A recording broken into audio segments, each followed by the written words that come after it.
Welcome back.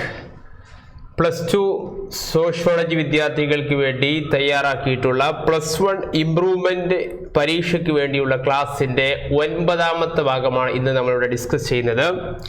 ഇന്ന് നമ്മൾ 6ാമത്തെ chapter social structure, stratification and social processes, സാമൂഹ്യ ഘടന, സാമൂഹ്യ ശ്രേണീകരണം, സാമൂഹ്യ പ്രക്രിയ എന്നുള്ള അണ്ടർസ്റ്റാൻഡിങ് സൊസൈറ്റി എന്നുള്ള സമൂഹശാസ്ത്രത്തിന്റെ +1 2ാമത്തെ പുസ്തകത്തിലെ ഫസ്റ്റ് ചാപ്റ്റർ 6ാമത്തെ ചാപ്റ്റർ ആയിട്ടുള്ള ഈ പാഠഭാഗമാണ് ഇന്ന് നമ്മൾ ചർച്ച ചെയ്യുന്നത്. ഇന്നത്തെ ക്ലാസ് ഈ ചാപ്റ്റർ മൊത്തം revision with previous question and answer വെച്ചിട്ടുള്ള ഡിസ്കഷനാണ്. അതുകൊണ്ട് കുറച്ച് സമയങ്ങൾ അധികരിക്കാൻ സാധ്യതയുണ്ട്. അതുകൊണ്ട് പ്രിയ വിദ്യാർത്ഥികളെ മുഴുവനായി ഈ ക്ലാസ്സുകൾ പൂർണ്ണമായി കാണാൻ ശ്രമിക്കുക. സമയങ്ങൾ ബുദ്ധിമുട്ടുകൾ ഉണ്ടെങ്കിൽ അത് നിങ്ങൾ പോസ്റ്റ് അടിച്ചിട്ട് അല്ലെങ്കിൽ പിന്നീട് അതിന്റെ കണ്ടിന്യൂഷൻ കേൾക്കുകയും ചെയ്യണം. ഒറ്റ ചാപ്റ്റർ ഇന്നത്തെ ക്ലാസ്സിൽ റിവിഷൻ എന്ത് ചെയ്യാണ് തീർക്കുകയാണ്.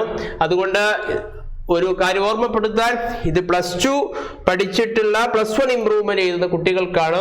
+1 പുതിയ കുട്ടികൾ ഒരിക്കലും ഈ ക്ലാസ് കാണരുത് എന്ന് കൂടി നിങ്ങളുടെ ആമുഖമായി അഭ്യർത്ഥിക്കുന്നു. അപ്പോൾ നമ്മൾ എപ്പോഴും പറയുന്നത് പോലെ കൃത്യമായ ടൈം മാനേജ്മെന്റോട് കൂടി, കൃത്യമായ പ്രിപ്പറേഷനിൽ കൂടി നമ്മളുടെ 80 മാർക്കിന്റെ ലക്ഷ്യത്തിലേക്കായിരിക്കണം നമ്മളുടെ യാത്രകൾ. അതിനായിരിക്കണം നമ്മുടെ ഇംപ്രൂവ്മെന്റ് എക്സാം. അങ്ങനെ ആവട്ടെ എന്ന് പ്രാർത്ഥിച്ചുകൊണ്ട് ഇന്നത്തെ ക്ലാസ് നമുക്കിവിടെ ആരംഭിക്കാം. ഓക്കെ, അപ്പോൾ ഇന്നത്തെ നമ്മുടെ discussion social structure, stratification and social processes in society എന്നുള്ള ചാപ്റ്ററിൽ നിന്നാണ്. ഇതിൽ നമുക്കറിയാം ഈ ചാപ്റ്ററിന്റെ പ്രത്യേകത, കഴിഞ്ഞ 5 ചാപ്റ്ററുകൾ നമുക്ക് ഓർമ്മയിൽ ഉണ്ടായിരിക്കണം. 5 ചാപ്റ്ററുകൾ സമൂഹശാസ്ത്രത്തിന്റെ വ്യത്യസ്തപരമായിട്ടുള്ള പരിചയപ്പെടുത്തലാണ്. ഇൻട്രഡക്ഷൻ ഓർ ഇൻട്രഡ്യൂസിങ് സോഷ്യോളജിയാണ്. അതിൽ നമ്മൾ പ്രധാനമായിട്ടും പറഞ്ഞിട്ടുള്ളത് the link between individual and society or person and society. അപ്പോൾ എന്താണ് relationship between personal problems and social issues. അപ്പോൾ ഇവിടെ നമ്മൾ സമൂഹശാസ്ത്രം try to analyze the dialectic relationship between man and society. മനുഷ്യൻ സമൂഹം തമ്മിലുള്ള ഈ ദ്വയാത്മകമായിട്ടുള്ള ബന്ധത്തെ കുറിച്ചാണ് ചർച്ച ചെയ്യുന്നത്. അപ്പൊ അതിൽ നമ്മൾ വ്യത്യസ്തമായ ആശയങ്ങള്, കോൺസെപ്റ്റുകള്, അതുപോലെ സോഷ്യൽ ഇൻസ്റ്റിറ്റ്യൂഷനുകൾ ഒക്കെ നമ്മൾ പഠിക്കുകയും അതോടൊപ്പം അതിന്റെ പഠന മെത്തേഡുകളൊക്കെ പഠിക്കുകയും ചെയ്തതിനു ശേഷമാണ് 6ാമത്തെ ചാപ്റ്റർ നമ്മൾ പഠിക്കുന്നത്. അപ്പൊ തീർച്ചയായും to understanding the dialectic relationship between man and society or a person and society or individual and society, we are to try to understand the structure and stratification and social process of society. സമൂഹത്തിന്റെ ഘടനയും സമൂഹത്തിന്റെ എന്താണ് സാമൂഹ്യപരമായ ശ്രേണീകരണങ്ങളും സാമൂഹ്യ പ്രക്രിയകളും പഠിക്കേണ്ടത്. അപ്പൊ ചില ക്വസ്റ്റ്യനുകൾ നമ്മൾ ഇവിടെ ആദ്യമായിട്ടൊന്ന് പരിചയപ്പെടുകയാണ്. ആൻസറുകൾ നമ്മൾ ഇപ്പോൾ എന്ത് ചെയ്യാണ്, ക്ലാസ്സിൽ റിവിഷൻ കൂടി മനസ്സിലാക്കാനാണ് ശ്രമിക്കുന്നത്. List out the assumption of capitalism. മുതലാളിത്തത്തിന്റെ പ്രധാന സങ്കല്പങ്ങൾ പങ്കുവെക്കുക. ഒരു വർഷത്തെ ചോദ്യമാണ്. അപ്പോൾ അത് expansion of trade, division of labour തുടങ്ങിയ കാര്യങ്ങളാണ്. ഇത് നമ്മൾ തുടർന്നുള്ള ക്ലാസ്സുകളിൽ എന്ത് ചെയ്യുന്നുണ്ട്, പറയുന്നുണ്ട്. അപ്പൊ ചോദ്യങ്ങളെ ഒന്ന് പരിചയപ്പെടുത്തുകയാണ്. അതുപോലെ competition is an integral part of any society. Substantiate your answer എന്നാണ്. മത്സരം ഏതൊരു സമൂഹത്തിന്റെയും അവിഭാജ്യ ഘടകമാണ്. സാധൂകരിക്കുക. No society is excepted from competition. ഒരു സമൂഹവും എന്ത് ചെയ്യണം, മത്സരത്തിൽ നിന്ന് മാറി നിൽക്കുന്നില്ല. Today is the era of the competition. ഈ ആധുനിക കാലഘട്ടം എന്ന് പറഞ്ഞത് അത് മത്സരത്തിന്റെ ഒരു കാലഘട്ടമാണ്. അതുപോലെ വേറൊരു ചോദ്യമാണ് 4 മാർക്കിന് ചോദ്യം. Compare and contrast the functionalist and conflict views regarding cooperation. സമൂഹത്തില് അല്ലെങ്കിൽ സഹകരണത്തെ സംബന്ധിക്കുന്ന നിർവ്വഹണവാദത്തെയും സംഘടനവാദത്തെയും താരതമ്യം ചെയ്യുക. Functionalist view give importance to solidarity in the essence of the maintaining social order or cooperation in the society. സോളിഡാരിറ്റിയും അൾട്രൂയിസവുമായി ബന്ധപ്പെട്ടാണ്. Conflict view not is a voluntary, it is a pressure of a dominant group അതുപോലെ എന്താ the consciousness of human beings, മനുഷ്യന്റെ ബോധത്തിൽ നിന്നാണ് സഹകരണം ഉണ്ടാകുന്നത് എന്നുള്ള ഭാഗമായി ചർച്ച ചെയ്താണ് നമുക്ക് പറയാനുള്ളത്. അതുപോലെ വേറെ ചോദ്യം 8 മാർക്കിന്റെ ഈ ചാപ്റ്ററിൽ നിന്ന് ചോദ്യമാണ് examine conflict and cooperation together in society. സംഘട്ടനവും സഹകരണവും എങ്ങനെയാണ് സമൂഹത്തിൽ ഒരുമിച്ച് നിലനിൽക്കുന്നതെന്ന് പരിശോധിക്കുക. അപ്പൊ കോൺഫ്ലിക്റ്റിനെയും കോപ്പറേഷനെയും പരിചയപ്പെടുത്തുന്ന വ്യത്യസ്തപരമായ നമ്മള് കോവർട്ട് കോപ്പറേഷനും അതുപോലെ കോവർട്ട് കോൺഫ്ലിക്റ്റും ഓവർട്ട് കോപ്പറേഷൻ തുടങ്ങിയിട്ടുള്ള ഫാമിലിയുമായി ബന്ധപ്പെട്ട് അതുപോലെ എന്ത് ചെയ്യണം സഹകരണത്തിന്റെ വ്യത്യസ്ത രീതികൾ, സംഘടനത്തെ രീതികളൊക്കെ നമ്മൾ മനസ്സിലാക്കിയിട്ടുണ്ട്, നമ്മൾ മനസ്സിലാക്കാൻ പോകുന്നുണ്ട്.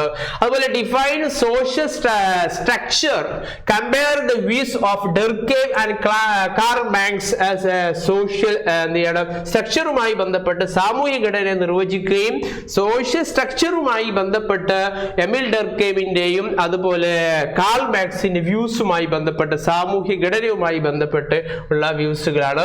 5 മാർക്കിന്റെ ചോദ്യമാണ്. അപ്പൊ നമ്മള് ഇവിടെ ഈ ചാപ്റ്ററിൽ വന്ന് ചില ചോദ്യങ്ങളെ പരിചയപ്പെടുത്തിയെന്നുള്ളൂ, ആൻസറുകൾ നമ്മൾ ഡിസ്കഷനിൽ ഉൾപ്പെടുത്തിയിട്ടുണ്ട്.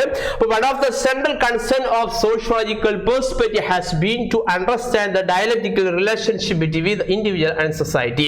സമൂഹശാസ്ത്രത്തിന്റെ പ്രധാനപ്പെട്ട ഒരു പരിഗണന, ഒരു വിഷയം എന്നത് ഈ മനുഷ്യനും സമൂഹവും തമ്മിലുള്ള ഈ ദ്വയാത്മകമായിട്ടുള്ള പരസ്പരം അങ്ങോട്ടും ഇങ്ങോട്ടുമുള്ള ഈ റിലേഷൻഷിപ്പ് എന്ത് ചെയ്യാണ് പഠിക്കുകയാണ്, പഠിക്കാൻ ശ്രമിക്കുകയാണ് ചെയ്യുന്നത്. It is towards understanding this dialectical relationship between the society and individual that we needed to discuss the 3 central concepts of structure, stratification and social process. ഇതറിയാൻ എന്ത് ചെയ്യണം, മനസ്സിലാക്കാൻ വേണ്ടി സാമൂഹിക ഘടനയും സാമൂഹിക ശ്രേണീകരണത്തെയും സാമൂഹിക പ്രക്രിയകളും മനസ്സിലാക്കാൻ ശ്രമിക്കുകയാണ്.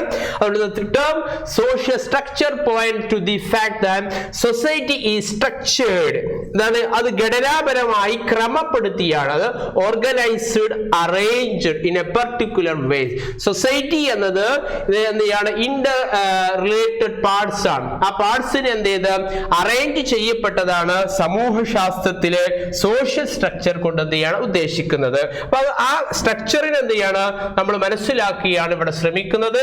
ആ സ്ട്രക്ചറിനെ മനസ്സിലാക്കിയാലാണ് സമൂഹത്തിലെ വ്യക്തിയും സമൂഹം തമ്മിലുള്ള ഈ ബന്ധം മനസ്സിലാക്കുകയും ആ സ്ട്രക്ചറിൽ ഉണ്ടാകുന്ന വ്യത്യസ്തമായിട്ടുള്ള ഇനിക്വാലിറ്റികൾ, അതാണ് സ്ട്രാറ്റിഫിക്കേഷൻ. ആ സ്ട്രാറ്റിഫിക്കേഷനും വ്യത്യസ്ത നിലനിൽക്കുമ്പോൾ ആളുകൾ എങ്ങനെയാണ് സമൂഹത്തിൽ ജീവിച്ചു പോകുന്നത്. അപ്പൊ അവിടെ ചില കോപ്പറേഷനുകൾ ആവശ്യമുണ്ട്, അവിടെ പരസ്പരം ചില കോമ്പറ്റീഷനുകൾ ഇടപെടുന്നുണ്ട്, ചിലപ്പോൾ ചില കോൺഫ്ലിക്റ്റുകളിൽ സംഘടനകളിൽ ഏർപ്പെടുന്നുണ്ട്. അപ്പോൾ ഒരു സൊസൈറ്റി ഹാസ് കൺസേൺ ചെയ്യുമ്പോൾ സൊസൈറ്റിക്ക് ഒരു ഓർഗനൈസ്ഡ് സ്ട്രക്ചർ ഉണ്ട്, organised form of pattern of system ഉണ്ട്, അതിൽ ചില ഹയറാർക്കിക്കൽ ഡിഫറൻസ് ഉണ്ട്, അതാണ് സ്ട്രാറ്റിഫിക്കേഷൻ. ഈ സ്ട്രാറ്റിഫിക്കേഷനും സ്ട്രക്ചറിൽ ഉണ്ടാകുന്ന വ്യത്യാസങ്ങളൊക്കെ സമൂഹത്തിൽ പരസ്പരം ആളുകളെ, ജനങ്ങളെ സമൂഹത്തില് ചില സ്വഭാവങ്ങളില് അല്ലെങ്കിൽ സ്വഭാവത്തിന്റെ പ്രകൃതിയിൽ വ്യത്യാസപ്പെടും. ചില ആളുകൾ പരസ്പരം മത്സരിക്കും, ചില ആളുകൾ പരസ്പരം സഹകരിച്ചുകൊണ്ട് മുന്നോട്ട് പോകും, ചില ആളുകൾ പരസ്പരം സംഘർഷത്തിൽ ഏർപ്പെട്ടുകൊണ്ട് പോകും. ഇങ്ങനെയുള്ള സ്ട്രക്ചർ, സ്ട്രാറ്റിഫിക്കേഷൻ, സോഷ്യൽ പ്രോസസ്സിനെ മനസ്സിലാക്കുകയാണ് നമ്മൾ ഇവിടെ ചെയ്യുന്നത്. ഈ ചാപ്റ്ററിൽ നിന്ന് എന്ത് ചെയ്യുക, നമ്മൾ മൊത്തത്തിൽ ആമുഖമായി മനസ്സിലാക്കുക.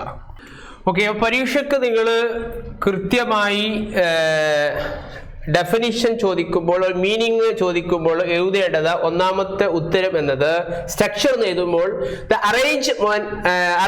Arrangement of inter related parts of system, സാമൂഹ്യ വ്യവസ്ഥയിലുള്ള പരസ്പര ബന്ധിതമായ ഭാഗങ്ങളുടെ ക്രമീകരണമാണ്.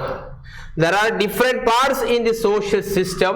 ആ സോഷ്യൽ സിസ്റ്റത്തിലെ ഭാഗങ്ങളെ ഇന്റർറിലേറ്റഡ് പാർട്സ്, അത് ബന്ധപ്പെട്ടത് arrangement of interrelated parts of system, സാമൂഹ്യ വ്യവസ്ഥയിലുള്ള പരസ്പര ബന്ധിതമായ ഭാഗങ്ങളുടെ ക്രമീകരണത്തെയാണ് സോഷ്യൽ സ്ട്രക്ചർ എന്ന് പറയുന്നത്.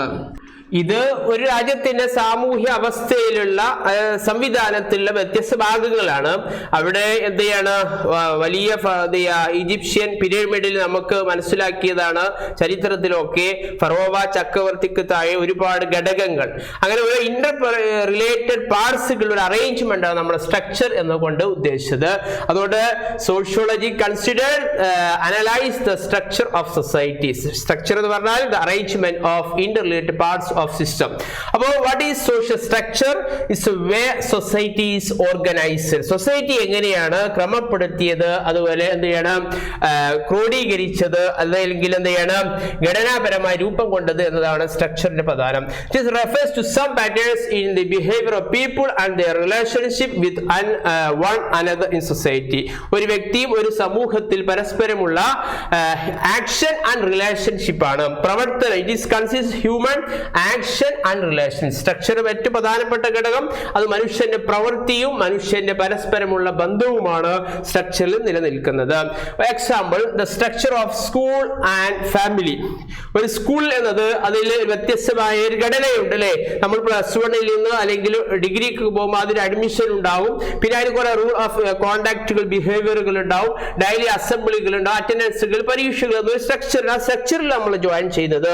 പക്ഷെ ആ സ്ട്രക്ചറിൽ എന്ത് ചെയ്തിട്ട് നിലനിൽക്കുകയും നമ്മൾ പുതുതായി അംഗങ്ങളായി വരികയും പിന്നീട് പോവുകയും ചെയ്യുമ്പോൾ ആ സ്ട്രക്ചർ നിലനിൽക്കുകയും അതോടൊപ്പം തന്നെ ചെയ്യേണ്ടത് അതിന് മാറ്റങ്ങൾ സംഭവിക്കുകയും ചെയ്യുന്നുണ്ട്. ഫാമിലി തന്നെ, ഫാമിലി എന്നൊരു സിസ്റ്റത്തില് അതിൽ ഒരു മാരേജ് എന്നുള്ള ഒരു പ്രോസസ് നടക്കുകയും അതിൽ മരണം ഉണ്ടാകുകയും കുറെ ആളുകൾ ജനിക്കുകയും കുറെ മരിക്കുകയും ചെയ്യുന്നുണ്ട്, കുറെ ആളുകൾക്ക് ഉത്തരവാദിത്തങ്ങളുണ്ട്. പക്ഷെ ഫാമിലി എന്ന സ്ട്രക്ചർ നിലനിൽക്കുകയും അതിൽപ്പെട്ട ഫംഗ്ഷനുകൾ എന്ത് ചെയ്യുക മാറിക്കൊണ്ട് വരികയും ഇടപെടലുകൾ എന്ത് ചെയ്യുക ആളുകളുടെ ആക്ഷനും ഇന്ററാക്ഷനുകളും മാറിക്കൊണ്ടിരിക്കുകയും ചെയ്യുമെന്നതാണ്. അപ്പൊ human being in school or families bring about changes. A new structure is produced along with the changes. അത് എന്ത് ചെയ്യണം മാറ്റത്തോടൊപ്പം തന്നെയാണ് ഈ സ്ട്രക്ചറിൽ എന്ത് ചെയ്യണം പുതിയ പുതിയ മാറ്റങ്ങൾ ഉണ്ടാക്കുകയും എന്നാൽ ആ സ്ട്രക്ചറിനെ നിലനിർത്തുകയും ചെയ്യുന്നു എന്ന് കൂടി എന്ത് ചെയ്യുക നമ്മൾ മനസ്സിലാക്കുക. The ideas of social reproduction and social structure are very closely related to one another in sociological analysis. Social സ്ട്രക്ചറിൽ അതിന്റെ സ്ട്രക്ചർ എന്ത് ചെയ്യാണ് റീപ്രൊഡ്യൂസ് ചെയ്യുന്നുണ്ട്, അത് പുനരുൽപാദനം നടത്തുന്നുണ്ട്. അതെന്ത് ചെയ്യുക, കാരണം എന്താണ് സ്ട്രക്ചർ ഒന്നും സ്ഥിരമായി നിലനിൽക്കുന്നതല്ല. ഇപ്പൊ ഫാമിലി സ്കൂളൊക്കെ എന്താണ് we are the part of the structure, പക്ഷേ അതിനൊരു ഘടനയുണ്ട്, ഒരു രീതിയുണ്ട്. ആ രീതിക്ക് മാറ്റങ്ങൾ സംഭവിക്കുകയും അതോടൊപ്പം തന്നെ എന്തുണ്ട് അതിൽ പുതിയത് സൃഷ്ടിക്കുകയും ചെയ്യുന്നതോടൊപ്പം തന്നെ അതിന്റെ ഒരു പൊതു സ്വഭാവം അത് നിലനിർത്തുകയും ചെയ്യുന്നു എന്ന് കൂടി എന്ത് ചെയ്യാം മനസ്സിലാക്കുക. അപ്പൊ ഒരു സൊസൈറ്റിയെ എങ്ങനെ ക്രമീകരിച്ചിരിക്കുന്നു, ഓർഗനൈസ് ചെയ്തിരിക്കുന്നു, അതാണ് സ്ട്രക്ചറിന്റെ പ്രത്യേകത.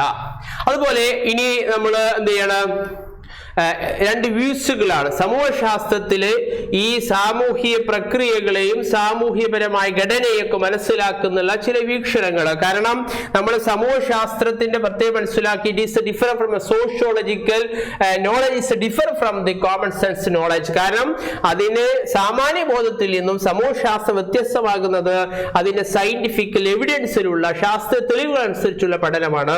അപ്പൊ സമൂഹശാസ്ത്രത്തില് ഘടനയെക്കുറിച്ചും പ്രക്രിയയെക്കുറിച്ചും സ്ട്രാറ്റിഫിക്കേഷനെ കുറിച്ചൊക്കെ സമൂഹ ചിന്തകന്മാരുടെ വ്യത്യസ്ത കാഴ്ചപ്പാടുകളുണ്ട്. ഇവിടെ നമ്മൾ എമൽ ഡർക്കെയിമിന്റെ മുമ്പ് പഠിച്ചതാണ് ഫങ്ഷണലിസ്റ്റ് പെർസ്പെക്റ്റീവ് ആണ്. അദ്ദേഹത്തിന് ചില കാഴ്ചപ്പാടുകളാണ്. Society exert a social pressure over the members. സ്ട്രക്ചറിന്റെ പ്രത്യേകത ഒരു സാമൂഹ്യ ഘടന, നമ്മൾ സോഷ്യൽ ഫാക്ട് പഠിച്ചതാണ്, അതുപോലെ ഓർമ്മയിൽ ഉണ്ടായിരിക്കണം. അത് എന്താണ് മനുഷ്യന്റെ ബാഹ്യമായി it is external to individual, it is the coercive എന്താണ് our behavior അല്ലേ. അത് മനുഷ്യന്റെ constrain the behaviour of individual, it is external to the individual. മനുഷ്യന് ബാഹ്യമായതും മനുഷ്യന്റെ സ്വഭാവത്തെ നിയന്ത്രിക്കുന്നതുമായ സാമൂഹിക വസ്തുത എന്ന് നമ്മൾ പഠിച്ചതാണ്. അതുപോലെ സോഷ്യൽ സ്ട്രക്ചർ എന്താണ്, it is exert social pressure of the members. അത് വ്യക്തിക്ക് ബാഹ്യമായി എന്ത് ചെയ്യാണ് സമ്മർദ്ദം ചെലുത്തുകയും നിയന്ത്രിക്കുകയും ചെയ്യപ്പെടുന്നു എന്നാണ്. Example, a man standing from in A room having a several doors, a structure of the room limits the control of the activities. അല്ലേ? ഇപ്പോ നമ്മൾ നിൽക്കുന്ന റൂമിൽ, ഒരു ക്ലാസ് റൂമില് നമ്മളുടെ ആക്ടിവിറ്റികള്, നമ്മളെ പ്രവർത്തനങ്ങളെ, നമ്മളുടെ എൻറ്ററിങ് ആൻഡ് എക്സിറ്റുകള് തീരുമാനിക്കുന്നത് ആ റൂമിന്റെ സ്ട്രക്ചറിനനുസരിച്ചാണ്. അല്ലെ?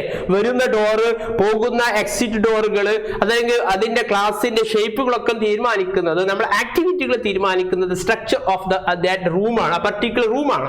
അതുകൊണ്ട് ഒരു റൂം, ഒരു ഘടന മനുഷ്യന്റെ ആക്ടിവിറ്റി എങ്ങനെ നിയന്ത്രിക്കുന്നുവോ അതുപോലെ society exert the social pressure over the individual or the behaviour എന്നാണ് ഡെർക്കെയിം സാമൂഹ്യ ഘടനയെ കുറിച്ച് പറഞ്ഞിട്ടുള്ളത്. അപ്പൊ സാമൂഹ്യ ഘടനയെ കുറിച്ച് എമിൽ ഡെർക്കെയിമിന്റെ വീക്ഷണം ചോദിക്കുമ്പോൾ നമ്മുടെ സോഷ്യൽ ഫാക്ട് എന്ത് ചെയ്യണം, നമ്മുടെ മനസ്സിൽ ഉണ്ടായിരിക്കണമെന്ന് പ്രത്യേകം ഓർമ്മപ്പെടുത്തുന്നു.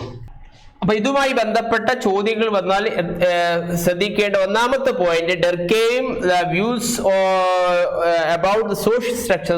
നമ്മൾ എഴുതുമ്പോൾ ഒന്നാമത്തെ പോയിന്റ് എഴുതേണ്ടത് the structure of society limits or controls the action of the individual. സാമൂഹ്യ ഘടന വ്യക്തിയുടെ പ്രവർത്തനത്തെ പരിമിതപ്പെടുത്തുകയോ നിയന്ത്രിക്കുകയോ ചെയ്യുന്നു എന്നതാണ്. കാരണം എന്താണ്? Society exert social pressure over the member or the behaviour. മനുഷ്യന്റെ അംഗങ്ങളുടെ മേൽ, പെരുമാറ്റത്തിന്റെ മേഖലയിൽ അത് എന്ത് ചെയ്യുന്നു, സമ്മർദ്ദം ചെലുത്തുന്നു, നമ്മളുടെ എന്ത് ചെയ്യുന്നു, നിയന്ത്രിക്കപ്പെടുന്നു, അതല്ലെങ്കിൽ പരിമിതപ്പെടുത്തുന്നു. As like A social fact. കാരണം സോഷ്യൽ ഫാക്ട് ഓർമ്മ ഉണ്ടായിരിക്കണം. നമ്മൾ കഴിഞ്ഞ വർഷം പഠിച്ചതുപോലെ പ്ലസ് ടുവിലും ഇതൊക്കെ കാര്യങ്ങളൊക്കെ മനസ്സിലാക്കിയാണ്. Social fact is external to the individual and it is also the constrain the behaviour of individual. അത് നമുക്ക് ബാഹ്യമായതാണ്, അതുപോലെ തന്നെയാണ് നമ്മുടെ പെരുമാറ്റത്തെ അത് നിയന്ത്രിക്കുകയും ചെയ്യുന്നു എന്നതാണ്. അപ്പോ pressure by Emil Durkheim and many other socialists is that societies exert social constraint of the action of their members.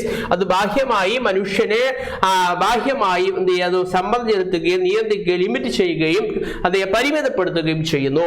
Durkheim argued that society has primarily over the individual person.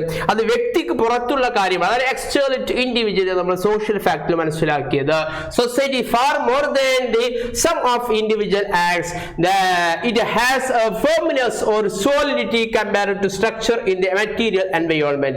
അപ്പോൾ സമൂഹത്തിന് വ്യക്തികളുടെ മേൽ മേധാവിത്വം ഉണ്ട് എന്നും മറ്റു ഘടകങ്ങളെ അപേക്ഷിച്ച് അത് ഉറപ്പും ദൃഢതയുമുള്ള ഒന്നാണ് എന്നും അത് വ്യക്തിക്ക് പുറത്തുള്ള ഒരു സാമൂഹിക ഒരു സോളിഡാരിറ്റിയുമായി ബന്ധപ്പെട്ട് അല്ലെങ്കിൽ ദൃഢതയുമായി ബന്ധപ്പെട്ട് ഐക്യവുമായി ബന്ധപ്പെട്ട ഒരു ഘടകങ്ങളാണ് എന്നാണ് ഈ സോഷ്യൽ സ്ട്രക്ചറിനെ എമിൽ ഡെർക്കെയിമിന്റെ ഫങ്ഷണലിസ്റ്റ് വ്യൂകൾ മുന്നോട്ട് വെക്കുന്നത്. അപ്പോൾ സിമ്പിൾ ആണ്. അത് it is external to individual. അത് ബാഹ്യമായിട്ടുള്ളതാണ്. അത് it is free from the action of the members. അത് മനുഷ്യന്റെ പ്രവൃത്തികളിൽ നിന്നും ഓർ ദ ഇൻഡിവിജ്വൽ പേഴ്സൺ, വ്യക്തിക്ക് അപ്പുറമായിട്ടുള്ള society exert the social constraint over the action of the members. വ്യക്തികളുടെ അംഗങ്ങൾക്ക് മേൽ എന്ത് ചെയ്യുന്നുണ്ട്, നിയന്ത്രണങ്ങളും പരിമിതികളും എന്ത് ചെയ്യുന്നുണ്ട്, ചുമത്തുന്നുണ്ട്, അല്ലെങ്കിൽ നിയന്ത്രണങ്ങൾ ഏർപ്പെടുത്തുന്നുണ്ട് നാം മനസ്സിലാക്കേണ്ടത്. അതുപോലെ മാക്സിന്റെ വ്യൂസ് സോഷ്യൽ സ്ട്രക്ചർ അപേക്ഷിച്ച് human creativity that reproduces and change the social structure. മനുഷ്യന്റെ ക്രിയാത്മക ശേഷി, മനുഷ്യന്റെ കോൺഷ്യസ്നെസ്, മനുഷ്യന്റെ ബോധങ്ങള് ഘടനയെ മാറ്റുകയും എന്ത് ചെയ്യുന്നുണ്ട്, പുനർ ഉൽപാദനം നടത്തുകയും ചെയ്യുന്നുണ്ട് എന്നാണ് മാക്സ് എന്ത് ചെയ്തിട്ടുള്ളത്, മുന്നോട്ട് വെച്ചത്. അതായത് കോൺഫ്ലിക്റ്റ് അപ്രോച്ച് മുന്നോട്ട് വെച്ചിട്ടുള്ളത്. Marx said that human beings made history within the constraint and the possibility of structural situation. സ്ട്രക്ചറിനെ, ഘടനയെ മാക്സ് അംഗീകരിക്കുന്നുണ്ടെങ്കിലും ആ ഘടനയെ എന്ത് ചെയ്യുന്നുണ്ട്, മനുഷ്യന്റെ ആക്ഷനുകൾ കൊണ്ട്, മനുഷ്യന്റെ പ്രവർത്തനങ്ങൾ കൊണ്ട് അത് റീപ്രൊഡ്യൂസ് ചെയ്യാൻ, മാറ്റം ഉണ്ടാക്കാൻ, ചേഞ്ച് ഉണ്ടാക്കാൻ എന്ത് ചെയ്യുന്നുണ്ട്, കഴിയുമെന്നാണ് മാക്സ് മുന്നോട്ട് വെച്ചിട്ടുള്ളത്. അതപ്പോൾ സോഷ്യൽ സ്ട്രക്ചറുമായി ബന്ധപ്പെട്ട് രണ്ടു കാര്യങ്ങൾ. ഒന്ന്, ഘടനയെ മാക്സും അതുപോലെ ഫങ്ഷണലിസ്റ്റുകളും കോൺഫ്ലിക്റ്റുകളും അംഗീകരിക്കുന്നുണ്ട്. പക്ഷെ ഘടന മനുഷ്യന്റെ എല്ലാ പ്രവർത്തനങ്ങളെയും limits and control the action of members എന്നാണ് ഡെർക്കെയിം പറഞ്ഞിട്ടുള്ളത്. മാക്സ് പറഞ്ഞിട്ടുള്ളത് ആ ഘടനയെ മനുഷ്യൻ എന്തായിട്ടുള്ള റീപ്രൊഡ്യൂസ് ചെയ്യാനും ചേഞ്ച് ചെയ്യാനും മനുഷ്യന്റെ ആക്ഷൻ ആക്ഷനുകൾക്ക് കഴിയുമെന്നാണ് മാക്സ് പറഞ്ഞിട്ടുള്ളത്. ഇനി നമുക്കതുമായി ബന്ധപ്പെട്ട സോഷ്യൽ സ്ട്രാറ്റിഫിക്കേഷൻ. അപ്പൊ ഘടന എന്നത് ഒരു പറഞ്ഞു it is interrelated parts of society ആണ്. അറേഞ്ച്മെന്റ് ഓഫ് ഇന്റർറിലേറ്റഡ് പാർട്സ് ആണ്, ഒരു ഘടകങ്ങളുടെ ക്രമീകരണമാണ്. എന്നാൽ സോഷ്യൽ സ്ട്രാറ്റിഫിക്കേഷൻ എന്ന് പറഞ്ഞാൽ എന്താണ്? ഈ ക്രമീകരണത്തിൽ ഉണ്ടാകുന്ന ഇനിക്വാലിറ്റിയാണ്, അസമത്വമാണ്. ക്രമീകരണം ഒരേപോലെയല്ല, അസമമായ വിതരണമാണ്. Unequal distribution of the resources in the society. സമൂഹത്തിൽ എല്ലാവർക്കും എന്തല്ല, തുല്യമല്ല. Social stratification result from certain pattern of social inequality. അസമത്വത്തിൽ നിന്നാണ് സാമൂഹിക ശ്രേണീകരണം ഉണ്ടാകുന്നത്. Stratification refers to social structure of unequal group. തുല്യമല്ലാത്ത വ്യത്യസ്തപരമായിട്ടുള്ള ഘടകങ്ങളിൽ നിന്നാണ് സാമൂഹിക ശ്രേണീകരണം ഉണ്ടാകുന്നത്. All society involve some form of social stratification. എല്ലാ സമൂഹം വ്യത്യസ്ത തരത്തിലുള്ള സാമൂഹിക ശ്രേണീകരണങ്ങള്, വ്യത്യസ്തതകള് on the basis of their status and position in the structure. ഈ ഘടനയിലുള്ള സ്ഥാനത്തിന്റെയും പദവികൾക്കനുസരിച്ച് സാമൂഹ്യ ശ്രേണീകരണങ്ങൾ എല്ലാ സമൂഹത്തിലും കാണാം. Modern society are often marked by wide difference in wealth and power. ആധുനിക കാലഘട്ടത്തിൽ സമ്പത്ത് കൊണ്ടും ധനം കൊണ്ടും പണം കൊണ്ടും അതുപോലെ ശക്തി കൊണ്ടും അധികാരം കൊണ്ടുമാണ് ഏറ്റവും കൂടുതൽ എന്ത് ചെയ്യുന്നത്, സമൂഹത്തിൽ ഡിഫറൻസ് ഉണ്ടാകുന്നത്. അത് വംശീയപരമായും ജാതിപരമായും മതപരമായും സാമുദായികപരമായും അതുപോലെ ഗോത്രപരമായും ലിംഗപരമായിട്ടും എന്ത് ചെയ്യുന്നുണ്ട്, സോഷ്യൽ സ്ട്രാറ്റിഫിക്കേഷനുകൾ സമൂഹത്തിൽ നിലനിൽക്കുന്നുണ്ട് എന്നാണ്. എന്നാൽ സോഷ്യൽ സ്ട്രാറ്റിഫിക്കേഷന് നമ്മൾ ഇന്ത്യയിലെ ജാതീയ വ്യവസ്ഥയെ കുറിച്ചൊക്കെ നമ്മൾ മനസ്സിലാക്കിയതാണ്. ജാതീയ വ്യവസ്ഥയിൽ അല്ലെങ്കിൽ സാമൂഹ്യ ശ്രേണീകരണത്തില് എല്ലാ ശ്രേണീകരണത്തിന് വ്യത്യസ്ത വിഭാഗങ്ങൾക്ക് വ്യത്യസ്ത സ്റ്റാറ്റസുകളാണ് ഉണ്ടാകുക, അല്ലേ? ആൾറെഡി പഠിച്ച കാര്യങ്ങളോട് സ്പീഡായിട്ട് ഇതൊക്കെ വിടുന്നത്. സാമൂഹ്യ ശ്രേണീകരണം, സോഷ്യൽ സ്ട്രാറ്റിഫിക്കേഷൻ കഴിഞ്ഞ രണ്ടാമത്തെ ചാപ്റ്ററിൽ നമ്മൾ പഠിച്ചതാണ്. സ്ട്രാറ്റിഫിക്കേഷൻ സമൂഹത്തിൽ ബൈ ബർത്ത് കൊണ്ട് ലഭിക്കുന്നതാണെന്നും അത് ഒരു ഒക്കുപേഷന് അതുപോലെ ട്രഡീഷണൽ ഹയറാർക്കിക്കൽ ഒക്കുപേഷൻ ഉണ്ട് എന്നും അത് ബൈ ബർത്ത് കൊണ്ടാണ്, മാറാൻ സാധ്യമല്ല ഒക്കെ നമ്മൾ മനസ്സിലാക്കിയതാണ്. അപ്പൊ top of the hierarchy they get high status in the society and the bottom of hierarchy they get a low status in the society in the social system. സമൂഹ വ്യവസ്ഥയിലെ ഈ ശ്രേണീകരണത്തിന്റെ താഴെയുള്ളവർക്ക് താഴ്ന്ന പദവിയും ഉയർന്നവർക്ക് ഉയർന്ന പദവിയും നേട്ടങ്ങളുമാണ് കിട്ടുന്നത്. അപ്പോൾ ഉയർന്ന പദവി കിട്ടുന്ന high status in this social സ്ട്രാറ്റിഫിക്കേഷനില്, ഹയറാർക്കിക്കൽ സ്ട്രാറ്റിഫിക്കേഷനിൽ ടോപ്പുള്ള ഉയർന്ന വിഭാഗത്തിന് ഒരുപാട് പ്രിവിലേജസ്, നേട്ടങ്ങൾ ലഭിക്കുന്നുണ്ട്. പ്രധാനമായും 3 നേട്ടങ്ങളാണ്. The privileged group enjoy the certain basic forms of advantages. 3 പ്രധാന നേട്ടങ്ങളാണ് ഈ മുകളിലെ അല്ലെങ്കിൽ ഹയറാർക്കിയിലെ മുകളിലുള്ള ഉയർന്ന വിഭാഗക്കാര്, അത് ജാതിപരമായും വംശീയപരമായും ഒക്കെ അനുഭവിക്കുന്ന ഉയർന്ന വിഭാഗങ്ങൾ അനുഭവിക്കുന്നത്, ആസ്വദിക്കുന്നത്. ഒന്നാമത്തത് ദ ലൈഫ് ചാൻസസ്, ജീവിത അവസരങ്ങൾ.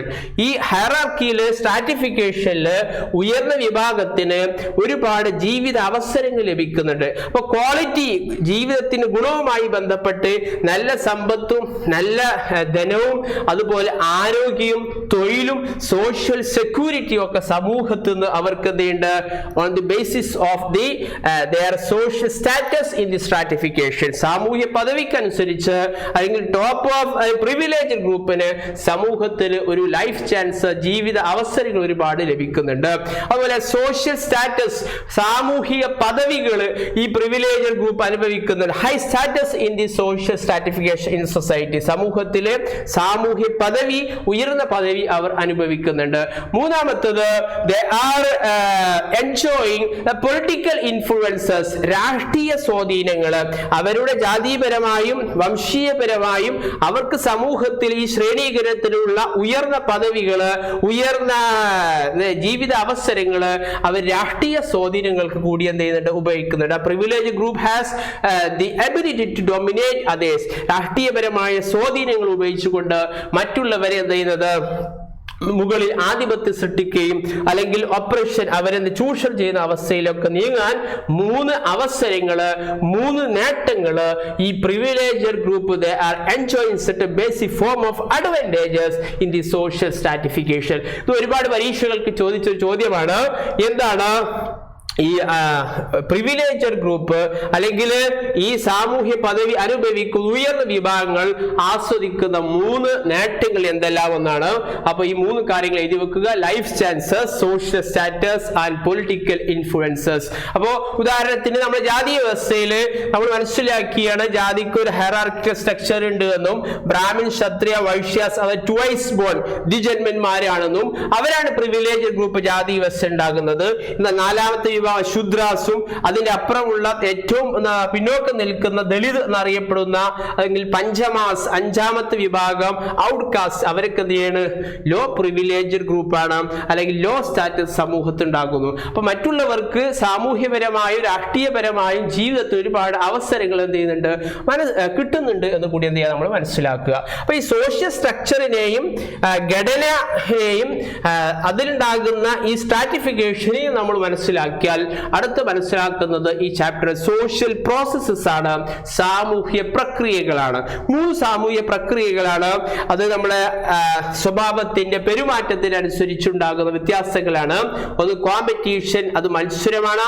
കോഓപ്പറേഷൻ, സഹകരണം. കോൺഫ്ലിക്റ്റ്, സംഘർഷം, സംഘടനമാണ്. The opportunity to individual and group to engage in competition, cooperation, conflict are shaped by social structure and social stratification. മനുഷ്യൻ സഹകരണത്തിലും സംഘടനത്തിലും അതുപോലെ എന്ത് ചെയ്യാണ്? ഈ മത്സരത്തിൽ ഇടപെടുന്നത് അത് അങ്ങനെ രൂപപ്പെടുത്തുന്നത് സമൂഹത്തിന്റെ ഘടനയുടെയും സാമൂഹ്യ ശ്രേണീകരണത്തിന്റെ ഭാഗമാണ്.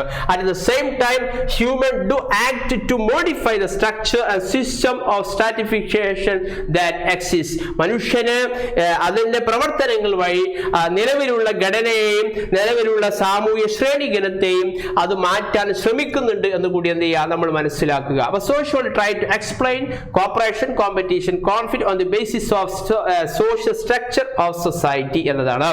അപ്പൊ ഫങ്ഷണലിസ്റ്റ് വ്യൂസിൽ ഈ പ്രോസസ്സുകൾ പ്രത്യേകിച്ച് കോപ്പറേഷനുമായി ബന്ധപ്പെട്ട കാര്യം human beings have to cooperate to meet their basic needs and to produce and reproduce themselves and their world. സമൂഹത്തിൽ മനുഷ്യൻ അവരുടെ അടിസ്ഥാന ആവശ്യങ്ങൾ, ബേസിക് നീഡ്സ് ആവശ്യങ്ങൾ നിറവേറ്റുന്നതിന് വേണ്ടി പരസ്പരം സഹകരിക്കുകയും തങ്ങളെയും അവരുടെ ലോകത്തെയും ഉൽപ്പാദിപ്പിക്കാനും പുനർനിർമ്മിക്കാനും ശ്രമിക്കുകയും ചെയ്യുന്നുണ്ട് എന്നാണ് എമിൽ ഡർകെയ്മിന്റെ ഫങ്ഷണലിസ്റ്റ് വ്യൂസ് ഓൺ കോപ്പറേഷൻ. എന്താണ്? സമൂഹത്തില് മനുഷ്യന്റെ ബേസിക് നീഡ്സ് സ്വായത്തമാക്കാൻ മനുഷ്യൻ പരസ്പരം എന്ത് ചെയ്യുന്നുണ്ട്? സഹകരിക്കുന്നുണ്ട്. അതോടൊപ്പം തന്നെ ആ സഹകരിച്ചുകൊണ്ട് അതിനെ പുനരുൽപ്പാദിപ്പിക്കാനും എന്ത് ചെയ്യണം? മാറ്റി തീർക്കാനും മനുഷ്യർ ശ്രമിക്കുകയും ചെയ്യുന്നുണ്ട് എന്നാണ് എമിൽ ഡർകെയ്മിന്റെ വീക്ഷണം. എന്നാൽ കോൺഫ്ലിക്റ്റ് വ്യൂസ് പറയുന്നത് conflict perspective emphasize how this form of cooperation changed from the one historical society to another. അദ്ദേഹം പറയുന്നത് കാൾ മാർക്സിന്റെ സംഘടനവാദം പറയുന്നത് ഓരോ കാലഘട്ടത്തിൽ വ്യത്യസ്ത തരത്തിലുള്ള ഉൽപാദന രീതികളുണ്ട്. Means of production or mode of production. ഈ ഉൽപാദന രീതികൾ മാറുന്ന അനുസരിച്ച് കോഓപ്പറേഷന്റെ സഹകരണത്തിന്റെ രീതികളും മാറുന്നുണ്ട്. പ്രിമിറ്റീവ് സൊസൈറ്റിയിൽ, സിമ്പിൾ സൊസൈറ്റിയിൽ, അതെന്താ പ്രിമിറ്റീവ് കമ്മ്യൂണിസം നിലനിൽക്കുന്ന സൊസൈറ്റിയിൽ there is no any surplus of production. അവിടെ മിച്ചോൽപാദനം ഉണ്ടായിരുന്നില്ല. അപ്പൊ പരസ്പരം കോഓപ്പറേഷൻ ഉണ്ടാവുകയും അവിടെ not divided on the class and caste race, വ്യത്യസ്തപരമായ വംശത്തിന്റെയോ വർഗത്തിന്റെ ജാതിയുടെ പേരിൽ ഒരു വ്യത്യാസമില്ലാതെ എല്ലാവരും ഒരു സാമൂഹികമായ ഒരു സാമുദായിക ഐക്യത്തിലായിരുന്നു അവിടെ നിലനിന്നിരുന്നത്. എന്നാൽ സിമ്പിൾ സൊസൈറ്റിയിൽ നിന്നും പ്രൊഡക്ഷൻ രീതി മാറുകയും ഫ്യൂഡലിസവും അതുപോലെ സ്ലേവറിയും ഫ്യൂഡലിസവും ക്യാപിറ്റലിസവും മാറിയപ്പോൾ അവിടെ ഒരു മുതലാളിയും തൊഴിലാളിയും അല്ലെങ്കിൽ ഫ്യൂഡലും കാമീൻസും ഉണ്ടാകുകയും അതുപോലെ എന്ത് ചെയ്യാണ് യജമാനനും അടിമയും ഉണ്ടാവുകയും ചെയ്യുമ്പോൾ സർപ്ലസ് ഓഫ് പ്രൊഡക്ഷന് വേണ്ടിയുള്ള മത്സരങ്ങൾ ഉണ്ടാവുകയും ഈ സർപ്ലസ് ഓഫ് പ്രൊഡക്ഷൻ ഉൽപാദനത്തിലെ മിച്ചോൽപാദനങ്ങൾ ഉണ്ടാവുകയും ഈ മിച്ചോൽപാദനം ആരാണോ കൈകലാക്കുന്നത് those who the owners of the surplus of production അവർ മുതലാളിയാവുകയും അവർ മറ്റുള്ളവരെ ചൂഷണം ചെയ്യുന്ന രീതി ഉണ്ടാവുകയും ചെയ്തു എന്നും. അപ്പോൾ മോഡ് ഓഫ് പ്രൊഡക്ഷനും മീൻസ് ഓഫ് പ്രൊഡക്ഷനിൽ നിന്നാണ് ഈ ഒരു ഡൊമിനന്റ് ക്ലാസ് ഉണ്ടാകുന്നത് അല്ലെങ്കിൽ ഒരു എന്താണ് മേധാവിത്വമുള്ള പ്രബല വിഭാഗങ്ങൾ ഉണ്ടാകുന്നത് ഉണ്ടാകുന്നത്. അപ്പൊ പ്രബല വിഭാഗങ്ങളും അവർക്ക് അനുസരിച്ച് ചൂഷണ വിഭാഗം ഉണ്ടാകുന്നത് സഹകരിച്ചു പോകുന്നത് ഉൽപാദന രീതിക്ക് അനുസരിച്ചാണ് എന്നാണ് മാർക്സിന്റെ കാഴ്ചപ്പാട്. The conflict views thus emphasize that group and individuals are placed differently and unequally within the system of production relation. ഉൽപാദന ബന്ധങ്ങളിൽ നിന്നാണ് വ്യത്യസ്ത റൈസുകളും പോവർട്ടിയും തമ്മിലും അതുപോലെ ക്യാപിറ്റലിസ്റ്റ് മുതലാളിത്ത വിഭാഗങ്ങൾ തമ്മിലുള്ള ഈ വിവേചനം ഉണ്ടായത് ഓൺ ദ മീൻസ് ഓഫ് പ്രൊഡക്ഷനിലെ പ്രൊഡക്ഷൻ റിലേഷൻഷിപ്പിലുണ്ടായ അൺഈക്വാലിറ്റിയാണ്, എന്താണ്, അസമമായ വിതരണമാണ് എന്നാണ് കോൺഫ്ലിക്റ്റ് അപ്രോച്ച് ഉണ്ടാകുന്നത്. Society divided by caste class particularly some group are disadvantaged and discriminated against. ഒരു വിഭാഗത്തെ ഉയർന്ന ഗുണമുള്ളവരും അല്ലെങ്കിൽ ഒരു വിഭാഗം ചൂഷണം ചെയ്യപ്പെടുന്നതും ചൂഷണം ചെയ്യപ്പെട്ടവരായി മാറുന്നത് on the basis of production relation ഉൽപാദന ബന്ധങ്ങളിൽ നിന്നാണ് എന്നും അങ്ങനെ ഉൽപാദന ബന്ധങ്ങൾ അനുസരിച്ച് സഹകരണങ്ങള് കാലങ്ങൾക്കനുസരിച്ച് ചരിത്രത്തിന്റെ ഡെവലപ്മെന്റിനനുസരിച്ച് മാറ്റങ്ങൾ ഉണ്ട് എന്നാണ് മാർക്സ് പറഞ്ഞിട്ടുള്ളത്. ഡർക്കെയ്മിനെ പോലെയുള്ള ഫങ്ഷണലിസ്റ്റുകള് സൊസൈറ്റി മൊത്തത്തില് സൊസൈറ്റി ഹാസ് ഹോൾ എന്നതിലാണ് ആകമാനമായിട്ടാണ് കാണുന്നത്. അവര് സമൂഹത്തിന്റെ സിസ്റ്റത്തിന്റെ നിലനിൽപ്പിനെയാണ് പ്രാധാന്യം നൽകുന്നത്. അവിടെ ഉണ്ടാകുന്ന വിവേചനങ്ങൾ അൺഈക്വാലിറ്റിക്ക് ഇമ്പോർട്ടൻസ് നൽകുന്നില്ല. കാരണം അൺഈക്വൽ ഉണ്ടാകുമ്പോഴാണ് സമൂഹത്തിൽ ഒരു പരസ്പരം ചെയ്യുന്നത് സമൂഹത്തിന്റെ നിലനിൽപ്പ് ഉണ്ടാവുകയുള്ളൂ എന്നുള്ള കാഴ്ചപ്പാടാണ് ഫങ്ഷണലിസ്റ്റുകൾക്ക് ഉണ്ടാകുന്നത്. കാരണം give it to important to the structure and the function of the different parts of the structure. ഒരു സമൂഹത്തിന് ഒരു ഘടനയുണ്ട് എന്നും ഫാമിലിയും റിലീജിയനും പൊളിറ്റിക്സും വ്യത്യസ്ത തരത്തിലുള്ള വിഭാഗങ്ങളുണ്ട്. ഓരോ വിഭാഗത്തിൽ അതിന്റെ ഉത്തരവാദിത്തങ്ങളുണ്ട്. ആ ഉത്തരവാദിത്തങ്ങൾ നിലനിൽക്കുമ്പോഴുള്ളൂ ഈ സൊസൈറ്റി ഹാസ് എ ഹോൾ നിലനിൽക്കുക എന്നുള്ള കാഴ്ചപ്പാടിൽ നിന്നാണ് ഫങ്ഷണലിസ്റ്റ് വ്യൂ കോപ്പറേഷനെയും കോൺഫ്ലിക്റ്റിനെയും കോമ്പറ്റീഷനെയും കാണുന്നത്. The functionalist perspective is mainly concerned with the system requirement of society. സമൂഹത്തിന്റെ സിസ്റ്റത്തിന്റെ വ്യവസ്ഥയുടെ നിലനിൽപ്പും ആവശ്യകതയുമായിട്ട് റിക്വസിറ്റുകൾ ആവശ്യങ്ങളുമായി ബന്ധപ്പെട്ടാണ് പറയുന്നത്. അവ സമൂഹത്തിന്റെ ആവശ്യങ്ങൾ നിലനിൽക്കാൻ സൊസൈറ്റിയുടെ നിലനിൽപ്പിന് സിസ്റ്റം നിലനിൽപ്പിന് സമൂഹം 3 കാര്യങ്ങൾ ചെയ്യുന്നുണ്ട്. ഒന്ന് സോഷ്യലൈസേഷൻ ഓഫ് ന്യൂ മെമ്പേഴ്സ്. അവര് സമൂഹത്തിൽ പുതുതായി ജനിക്കുന്ന വളരുന്ന പുതിയ അംഗങ്ങൾക്ക് എന്ത് ചെയ്യുന്നു സാമൂഹ്യവൽക്കരണ പ്രക്രിയയിൽ കൂടെ അവരെ സിസ്റ്റത്തിലേക്ക് അഡാപ്റ്റ് ചെയ്യാൻ ഉൾക്കൊള്ളാൻ ശ്രമിക്കുന്നുണ്ട്. അവരെ ഷെയർഡ് സിസ്റ്റം ഓഫ് കമ്മ്യൂണിക്കേഷൻ ഒരു പങ്കുവെക്കുന്ന വാർത്താവിനിമയ സംവിധാനം ആശയവിനിമയ സംവിധാനങ്ങൾ അവ സമൂഹത്തിൽ നിലനിൽക്കുന്നുണ്ട്. അതുപോലെ അസൈനിങ് റോൾ ഓഫ് ഇൻഡിവിജ്വൽ ഓരോ അംഗങ്ങൾക്കും വ്യക്തികൾക്കും ചില ഉത്തരവാദിത്തങ്ങൾ പങ്കുവെച്ച് നൽകുന്നുണ്ട്. അപ്പൊ സാമൂഹ്യവൽക്കരണത്തിൽ കൂടെയും വാർത്താവിനിമയ ആശയവിനിമയ സൗകര്യങ്ങളിൽ കൂടെയും അതുപോലെ ഓരോ ഉത്തരവാദിത്തങ്ങൾ പങ്കുകൾ ഡ്യൂട്ടികൾ അസൈൻ ചെയ്ത് നൽകുന്നത് വഴി സൊസൈറ്റിയുടെ system as maintaining the stability of society ആ വ്യവസ്ഥ നിലനിൽക്കാൻ അതുകൊണ്ട് നീഡ് ആൻഡ് നെസസിറ്റി സമൂഹത്തിന്റെ ആവശ്യങ്ങൾക്ക് അടിസ്ഥാനത്തിലാണ് സോഷ്യൽ ഡിഫറൻസുകളെയും സാമൂഹിക വ്യവസ്ഥയെയും ഡർക്കെയ്മിനെ പോലെയുള്ള ഫങ്ഷണലിസ്റ്റുകൾ കാണുന്നുണ്ട് എന്ന് എന്ത് ചെയ്യുക നമ്മൾ മനസ്സിലാക്കുക. അതുകൊണ്ട് ഫങ്ഷണലിസ്റ്റ് പെർസ്പെക്റ്റീവ് സൊസൈറ്റിയെ കാണുന്നത് there are different parts or organs of society have function or role to play for the broader maintenance and the functioning of the whole society എന്നതാണ്.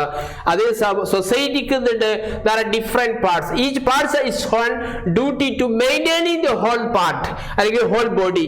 സമൂഹത്തിൽ വ്യത്യസ്ത ഭാഗങ്ങളുണ്ട്. ഓരോ ഭാഗങ്ങൾക്ക് അതിൻ്റെതായ ഘടനയിൽ അതിൻ്റെതായ ഉത്തരവാദിത്തങ്ങൾ എന്തിന് to maintaining the whole system or whole body ഒരു ഘടനയുടെ മുഴുവൻ നിലനിൽപ്പിന് ഓൾ സൊസൈറ്റിക്ക് ഓരോ ഭാഗത്തിൽ അതിൻ്റെ ധർമ്മങ്ങൾ ഉണ്ട് എന്നാണ് ഫങ്ഷണിസ്റ്റുകൾ കാണുന്നത്. അപ്പൊ സോഷ്യൽ ഇൻസ്റ്റിറ്റ്യൂഷന് സോഷ്യൽ സ്റ്റാറ്റസിന് സോഷ്യൽ റിലേഷൻഷിപ്പിന് സോഷ്യൽ ഗ്രൂപ്പുകൾക്ക് ഒക്കെ അതിൻ്റെതായിട്ടുള്ള ഉത്തരവാദിത്തങ്ങളുണ്ട്. അപ്പൊ see from this perspective cooperation competition and conflict can be seen as a universal features of all society. അപ്പൊ സഹകരണവും സംഘർഷവും അതുപോലെ മത്സരങ്ങളും ഒക്കെ അതൊരു സാർവത്രികമായ സമൂഹത്തിന്റെ സവിശേഷതയായിട്ട് നമുക്ക് കാണേണ്ട ആവശ്യമുള്ളൂ. കാരണം ഓരോ ഉത്തരവാദിത്തങ്ങൾ അതിന്റെ ഓരോ ഘടകങ്ങൾക്കുണ്ട്. ആ ഘടകങ്ങൾ അതിന്റെ ഉത്തരവാദിത്തങ്ങൾ നിർവഹിക്കുമ്പോഴാണ് സമൂഹത്തിൽ എന്ത് ചെയ്യുന്നത്, അതിന്റെ നിലനിൽപ്പുണ്ടാകുന്നത്. അപ്പോൾ the relationship between cooperation, competition, often complex and not easily separable. നമുക്ക് കൃത്യമായി ഈ മൂന്നിനെയും ചില മേഖലകൾ എന്ത് ചെയ്യുന്നില്ല, വ്യത്യസ്ത വേർതിരിക്കാൻ സാധ്യമല്ല. ഉദാഹരണത്തിന് സ്ത്രീകൾ സഹകരണ പ്രക്രിയകൾ അനുവർത്തിക്കുന്നുണ്ടോ, അല്ലെങ്കിൽ അവർ സഹകരിക്കുന്നുണ്ടോ കുടുംബ ജീവിതത്തിൽ, അതോ സംഘർഷം ഒഴിവാക്കാൻ ബോധപൂർവമായി അവർ ശ്രമിക്കുന്നുണ്ടോ? പുരുഷ മേധാവിത്വ സമൂഹത്തിൽ, കുടുംബ ഫാമിലി നിലനിൽപ്പിലെ സ്വത്തുപരമായ ഘടകങ്ങളിലെ പുരുഷനുമായി കുടുംബപരമായിട്ടുള്ള യോജിപ്പുകൾ കോപ്പറേഷൻ ഉണ്ടാക്കുന്നത് അത് വഴക്കങ്ങൾ ഇല്ലാതിരിക്കാൻ വേണ്ടിയോ അതല്ല പരസ്പരം സഹകരിക്കുന്നത് മറ്റുള്ളവർ സഹകരണത്തെ കാണാൻ വേണ്ടിയോ അല്ലെങ്കിൽ സംഘർഷം ഉണ്ടാക്കാതിരിക്കുന്നത് എന്തിനു വേണ്ടി എന്നൊക്കെ ചോദ്യങ്ങളിൽ നമുക്ക് മനസ്സിലാക്കുന്നത് ഇവ പരസ്പരം ഇന്റർലിങ്കായി നിലനിൽക്കുന്നതാണ്. പുരുഷ മേധാവിത്വം നിറഞ്ഞ സമൂഹത്തിന്റെ വഴക്കങ്ങളുമായി സഹോദരങ്ങളുടെ സ്നേഹം നഷ്ടപ്പെടാതിരിക്കാൻ, അല്ലെങ്കിൽ ആൺകുട്ടികളുടെ സ്നേഹം നഷ്ടപ്പെടാതിരിക്കാൻ സ്ത്രീകൾ ബോധപൂർവം ചില കാര്യങ്ങളിൽ കുടുംബജീവിതത്തിൽ സഹകരിക്കുന്നുണ്ട് എന്നാണ്, അല്ലെങ്കിൽ സഹകരിക്കുകയാണോ എന്നുള്ള ചർച്ചകളൊക്കെ നമ്മളെ ബോധത്തിൽ കഴിഞ്ഞ വർഷം നമ്മൾ ചെയ്തതാണ്. മുകളിലെ വിവരങ്ങളുള്ളത് ഒരു പ്രാദേശിക പ്രശ്നമാണെങ്കിലും അത് സ്ത്രീകൾ വിവാഹശേഷം ഒഴിവാക്കപ്പെടുന്നത് വ്യത്യസ്ത ഉദാഹരണങ്ങളൊക്കെ നമുക്ക് കാണാവുന്നതാണ് അല്ലേ. എന്തിനാണ് ഇനിയിപ്പോ ഞാൻ അത് ചെയ്യുന്നത്? എനിക്ക് എന്റെ മക്കളല്ലേ വലുതാകുമ്പോൾ നോക്കാനുള്ളത്, അത് എന്റെ സഹോദരന്മാരെ വീട്ടിലേക്ക്, എന്റെ തറവാട് വീട്ടിലേക്ക് തിരിച്ചു പോകാനുള്ളത്. ഇതെല്ലാം അറിഞ്ഞുകൊണ്ട് മനുഷ്യരെന്ത് ചെയ്യുന്നുണ്ട്, ചില സഹകരണങ്ങള് സ്വമേധയാ ഉണ്ടാക്കുന്നുണ്ട്. ചിലത് നമ്മൾ നിർബന്ധിത സാഹചര്യത്തിൽ സഹകരിക്കേണ്ടതുണ്ട്. അപ്പോൾ എൻഫോഴ്സ്ഡ് ആൻഡ് വോളണ്ടറി കോപ്പറേഷൻ രണ്ട് തരത്തിലുള്ള കോപ്പറേഷനുമായി നമ്മൾ പുസ്തകത്തിൽ ചർച്ച ചെയ്തിട്ടുണ്ട്. നിർബന്ധിത സഹകരണവും സ്വമേധയുള്ള സഹകരണവും. നിർബന്ധിത സഹകരണം, സ്വമേധയുള്ള സഹകരണം ഉണ്ടാകുന്നത് സ്ത്രീകളുടെ വ്യത്യസ്തപരമായ കുടുംബ ജീവിതത്തില് അല്ലെങ്കിൽ സമൂഹത്തിൽ നമുക്ക് കാണാവുന്നതാണ്. ഞാൻ പ്രശ്നങ്ങൾ ഉണ്ടാക്കുന്നത്, അല്ലെങ്കിൽ ഞാൻ കുടുംബത്തിൽ വഴക്കുണ്ടാക്കേണ്ട ആവശ്യമുണ്ടോ? എനിക്ക് അവിടേക്ക് തിരിച്ചു പോകാനുള്ളതല്ലേ, അല്ലെങ്കിൽ ആൺകുട്ടികളെ എന്നെ നോക്കാനുള്ളതല്ലേ? ഇങ്ങനെയുള്ള ഒരുപാട് ചോദ്യങ്ങളിൽ നിന്ന് ചിലപ്പോൾ എന്ത് ചെയ്യുന്നുണ്ട്, അവർ വോളണ്ടറി ആയി സഹകരിക്കുന്നവരുമുണ്ടാവും. സാമൂഹ്യ സാഹചര്യങ്ങള്, സാമൂഹിക സമ്മർദ്ദങ്ങള് നമ്മെ നിർബന്ധിതമായി സഹകരിപ്പിക്കേണ്ട രീതികളും ഉണ്ടാവും. അപ്പോൾ കഴിഞ്ഞ വർഷത്തെ ഒരു ഒബ്ജക്റ്റീവ് ടൈപ്പ് ചോദ്യങ്ങൾക്ക് ഓർമ്മ ഉണ്ടാവും. അക്കോമഡേഷൻ, സമരസപ്പെടലുമായി ബന്ധപ്പെട്ടായിരുന്നു. എന്തായിരുന്നു? സ്ത്രീകൾ അവരുടെ കുടുംബത്തില് എന്ത് ചെയ്യണം, എൻഫോഴ്സ് നിർബന്ധിതമായ സഹകരണത്തിനുമായി അത് സ്വമേധയാ സഹകരണം ഉണ്ടാക്കിയെടുക്കുന്ന ഒരു രീതിയാണ്. ആ പൊരുത്തപ്പെട്ടുകൊണ്ട്, സാഹചര്യങ്ങളോട് പൊരുത്തപ്പെട്ടുകൊണ്ട് എന്ത് ചെയ്യുന്ന, അക്കോമഡേറ്റ് ചെയ്യുക, സമരസപ്പെടുന്ന ഒരു രീതി നമുക്ക് എന്ത് ചെയ്യാം, നമ്മുടെ കുടുംബ ജീവങ്ങളിൽ, സാമൂഹ്യ ജീവങ്ങളിൽ കാണാവുന്നതാണ്. അതുപോലെ തന്നെ ഈ വോളണ്ടറി കോപ്പറേഷൻ, എൻഫോഴ്സ്ഡ് കോപ്പറേഷനുള്ള വ്യത്യാസങ്ങൾ നമ്മുടെ സ്കൂൾ ജീവിതത്തിലൊക്കെ നമുക്ക് കാണാം. സ്കൂളിലേക്ക് നേരത്തെ എത്തിച്ചേർന്നാൽ അധ്യാപകൻ വഴക്ക് പറയും. നേരത്തെ എത്തിച്ചേർന്നിട്ടില്ലേ വഴക്ക് പറയുന്നത് കൊണ്ട് സമ്മർദ്ദം കൊണ്ട് നേരത്തെ പോകുന്ന കുട്ടിയും ഉണ്ടാകും. അതുപോലെ തന്നെ നേരത്തെ സ്കൂളിൽ എത്തിയാൽ കൂടുതൽ സമയം പഠിക്കാമെന്നും എന്റെ ഹോംവർക്കുകൾ പൂർത്തീകരിച്ചുകൊണ്ട്, അല്ലെങ്കിൽ അതിനിടെ ക്ലിയറൻസ് ചെയ്യാൻ വേണ്ടി നേരത്തെ സ്കൂളിൽ പോകുന്ന കുട്ടികൾ വോളണ്ടറി ആയിട്ടുള്ള സഹകരിക്കുകയാണ് സ്കൂൾ സംവിധാനത്തോട്. ഇത് നിർബന്ധിതമായി സാഹചര്യം കൊണ്ട്, സമ്മർദ്ദം കൊണ്ട് സഹകരിക്കുന്നവരാണ് അല്ലേ. ഇപ്പൊ നിർബന്ധിതമായ രക്ഷിതാക്കളും കുട്ടികൾ നിർബന്ധിക്കുമ്പോൾ പഠിക്കുന്നത് അത് എൻഫോഴ്സ്ഡ് കോപ്പറേഷനുമായി ബന്ധപ്പെട്ടതാണ്. അതുപോലെ നമ്മൾ സ്വമേധയാ നമ്മുടെ ഭാവിയും ഗോളും ലക്ഷ്യമാക്കിക്കൊണ്ട് നമ്മൾ ഒരു കാര്യം കൊണ്ട് സഹകരിക്കുന്നത് അത് വോളണ്ടറി കോപ്പറേഷൻ ഭാഗമായിട്ടാണ്. അപ്പൊ a functionalist view, women would prefer not to claim property right in their natal home. അവരുടെ എന്ത് ചെയ്യാണ്, അച്ഛന്റെ അമ്മയുടെ വീട്ടിൽ നിന്നും കുടുംബത്തിന്റെ സ്വത്തിന്റെ പേരിൽ കുടുംബത്തിൽ വഴക്കുണ്ടാക്കാത്തത്, അവർ അക്കോമഡേറ്റ് ചെയ്യുന്നത്, അവർ സമരസപ്പെട്ടു പോകുന്നത് എന്തിന്റെ പേരിലാണ്? ഈ വോളണ്ടറി കോപ്പറേഷന്റെ പേരിലാണ്. അല്ലെങ്കിൽ സഹകരണം സമരസപ്പെടുന്നത് കൊണ്ടാണ്, സാഹചര്യങ്ങൾ കൊണ്ട്. അതിന് നമ്മൾ ഉപയോഗിച്ച ടേമാണ് സമരസപ്പെടൽ എന്നാണ്. എന്താണ്? സാഹചര്യങ്ങളോട് പൊരുത്തപ്പെട്ടു പോകുക എന്നതാണ് ഇവിടെ ഉദ്ദേശിച്ചത്. ഇനി കോപ്പറേഷൻ, ഡിവിഷൻ ഓഫ് ലേബറുമായി ബന്ധപ്പെട്ട് നമ്മൾ ചർച്ച ചെയ്താണ്. Cooperation must for human survival, സഹകരണം മനുഷ്യന്റെ അതിജീവനത്തിന് ആവശ്യമാണ്, ജീവിതത്തിന് ആവശ്യമാണ്. Social does not believe that human nature is brutish, അതൊരു മൃഗീയപരമായി ഒരു മൃഗത്തെ പോലെയാണോ, അങ്ങനെയുള്ള കാഴ്ചപ്പാട് മനുഷ്യനില്ല. മനുഷ്യനെ സമൂഹശാസ്ത്രം കാണുന്നത് അത് മനുഷ്യനായും സാമൂഹ്യ ജീവിയുമായിട്ടാണ്, സഹകരണമുള്ള സ്വഭാവമായിട്ടാണ് കാണുന്നത്. Every society there exist solidarity and altruism, എല്ലാ സമൂഹത്തിലും ഐക്യവും പരോപകാരവും നിലനിൽക്കുന്നുണ്ട്. Which help us to understand the cooperation, അത് സഹകരണത്തെ നമുക്ക് മനസ്സിലാക്കാൻ സഹായിക്കുന്നുമുണ്ട്. Division of labour implies cooperation and it is essential to fulfill the need of society. ഈ ഡിവിഷൻ ഓഫ് ലേബർ, തൊഴിൽ വിഭജനങ്ങൾ സഹകരണത്തിന്റെ രീതിയാണ്. അത് സമൂഹത്തിലെ കോപ്പറേഷൻ നിലനിൽക്കാനുള്ള അല്ലെങ്കിൽ സമൂഹത്തിന്റെ ആവശ്യങ്ങൾ നിലനിർത്താൻ അത് സഹായിക്കുകയും ചെയ്യുന്നുണ്ട് എന്ന് കൂടി നമ്മൾ മനസ്സിലാക്കുക. So division of labor is both law of nature and moral rules of human behavior. ഈ തൊഴിൽ വിഭജനം എന്നത് അത് പ്രകൃതിയുടെ നിയമവും അതുപോലെ ധാർമ്മിക നിയമത്തിന്റെയും ഒക്കെ, മനുഷ്യ പെരുമാറ്റത്തിന്റെ ധാർമ്മിക നിയമത്തിന്റെയും സാമൂഹിക പ്രകൃതിയുടെയും ആവശ്യമായിട്ടാണ് നമ്മൾ ഡിവിഷൻ ഓഫ് ലേബറിനെ, തൊഴിൽ വിഭജനത്തെ കാണുന്നത്. അത് പ്രകൃതി അതിന്റെ നിലനിൽപ്പിന് വേണ്ടി, സമൂഹം അതിന്റെ നിലനിൽപ്പിന് വേണ്ടി ഉണ്ടാക്കുന്നതാണ് എന്ന് കൂടെ നമ്മൾ മനസ്സിലാക്കുക.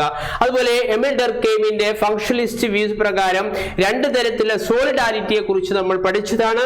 ഈ വർഷവും നമ്മൾ പഠിച്ചതാണ്. വളരെ സ്പീഡായിട്ട് നമ്മൾ ഈ കാര്യങ്ങളൊന്ന് ഓടിച്ചു പോവുകയാണ്. Both are forms of cooperation in the society, സമൂഹത്തിൽ സഹകരണം നിൽക്കുന്നുണ്ട്. പക്ഷെ സമൂഹത്തിന്റെ സഹകരണത്തിന്റെ രീതിയിൽ, ജനങ്ങളുടെ പെരുമാറ്റത്തിന്റെ രീതിയിലൊക്കെ ചില വ്യത്യാസങ്ങളുണ്ട്. അത് പ്രിമിറ്റീവ് സൊസൈറ്റി അത് മെക്കാനിക്കൽ സോളിഡാരിറ്റി എന്നും, അവിടെ ഡിഫറൻസസ്, സാമൂഹ്യ ഘടനയില് ഡിഫറൻസസ് കുറവാണ്. അവിടെ സെയിംനെസ് ആണ്, സിമിലാരിറ്റിയാണ്. അപ്പൊ ഫോം ഓഫ് സിമിലാരിറ്റി ഉണ്ടാകുന്ന ഒരു സാമൂഹ്യ ഐക്യമാണ് യാന്ത്രിക ഐക്യം എന്നത്.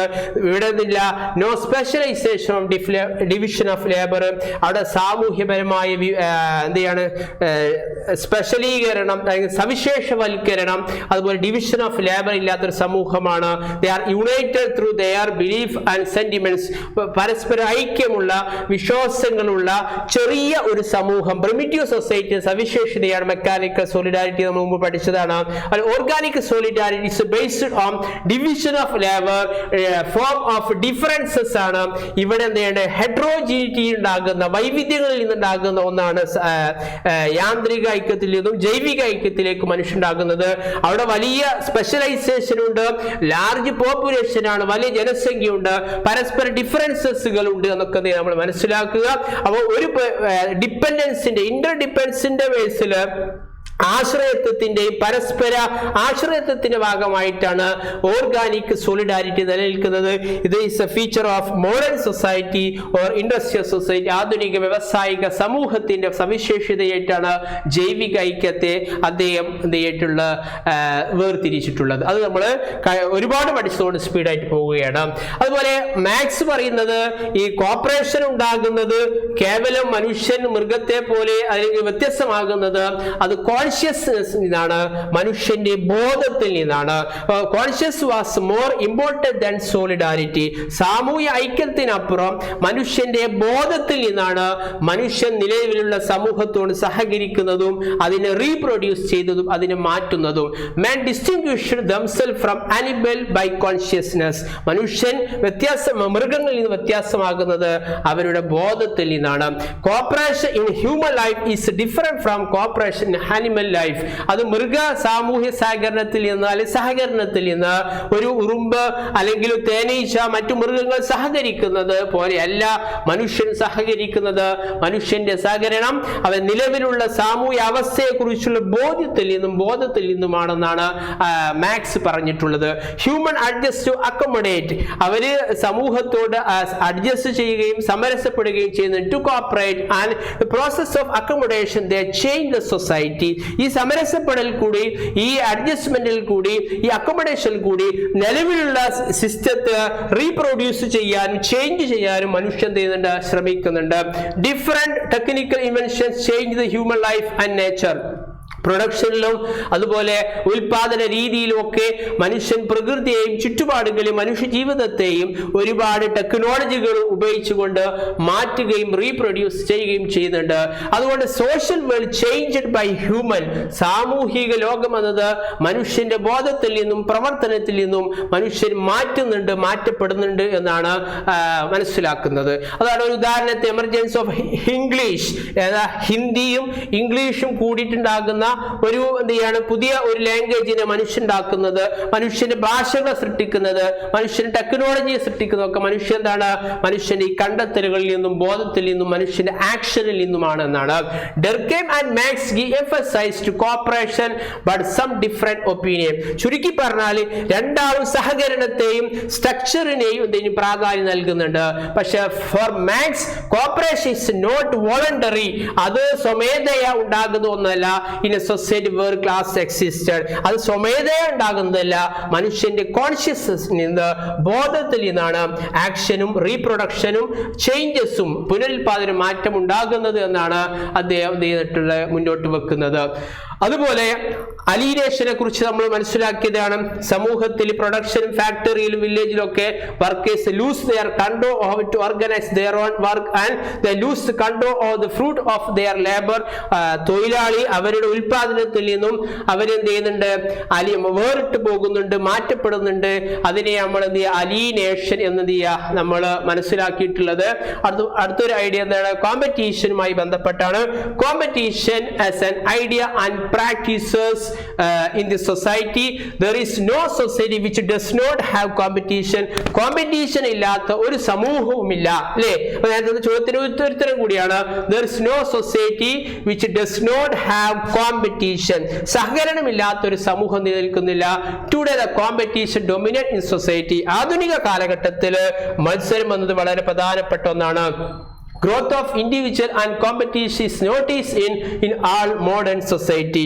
അതുകൊണ്ട് കോമ്പറ്റീഷൻ എന്നത് മുതലാളിത്തത്തിന്റെ ആധുനിക ലോകത്തിന്റെ സവിശേഷതയാണ്. കാരണം മുതലാളിത്തം അവർ പ്രവർത്തിക്കുന്നത് for the expansion of trade. മുതലാളിത്തത്തിന്റെ സവിശേഷത ചോദിച്ചപ്പോൾ മെയിൻ മോട്ടീവ് ഇത് പ്രോഫിറ്റ് മോട്ടീവ് ആണ്. ഉൽപാദനത്തിൽ ലാഭമായി പ്രവർത്തിക്കുന്നവരാണ്. അതുപോലെ എക്സ്പാൻഷൻ ഓഫ് ട്രേഡ്, വ്യാപാര വികസനത്തെ ലക്ഷ്യമാക്കുന്നു. ഡിവിഷൻ ഓഫ് ലേബർ, തൊഴിൽ വിഭജനത്തിന് പ്രാധാന്യം നൽകുന്നു. സ്പെഷ്യലൈസേഷന്, സവിശേഷവൽക്കരണത്തിന് പ്രാധാന്യം നൽകുന്നു. ഇൻക്രീസ് ഇൻ പ്രൊഡക്ടിവിറ്റി, ഉൽപാദനക്ഷമത വർദ്ധിപ്പിക്കാൻ എന്ത് ചെയ്യുന്നു, പ്രാധാന്യം നൽകുന്നു. അതുകൊണ്ട് മാക്സിമം പ്രോഫിറ്റ് എന്നത് മുതലാളിത്തത്തിന് സവിശേഷതയാണ്. Competition is A dominant ideology in capitalism. മത്സരം എന്നത് പ്രധാന മുതലാളിത്തത്തിന്റെ ഒരു ആശയമാണ്. സർവൈവൽ ഓഫ് ഫിറ്റസ്റ്റ്, ഇതിൽ ഈ മത്സരത്തിൽ those who survive they can fit into survive in the society. ആരാണോ ഇത് സർവൈവ് ചെയ്യുന്നത്, നിലനിൽക്കുന്നത്, ഈ ഫിറ്റായുള്ള സമൂഹത്തിൽ ഈ മത്സരം നിലനിൽക്കുകയും ചെയ്യുന്നുവെന്നും. അതുകൊണ്ട് പ്രൊമോട്ട് എക്കണോമിക് ഗ്രോത്ത്. നമ്മൾ ലെസ്സേ ഫെയർ സിസ്റ്റത്തെ കുറിച്ച് പഠിച്ചിട്ടുണ്ട്, ഫ്രീ മാർക്കറ്റിനെ കുറിച്ച് നമ്മൾ പഠിച്ചിട്ടുണ്ട്. ഈ ഫ്രീ മാർക്കറ്റിനെ എന്ത് ചെയ്യണം, പ്രൊമോട്ടിങ് എക്കണോമിക് ഗ്രോത്ത്. എന്തിനാണ്?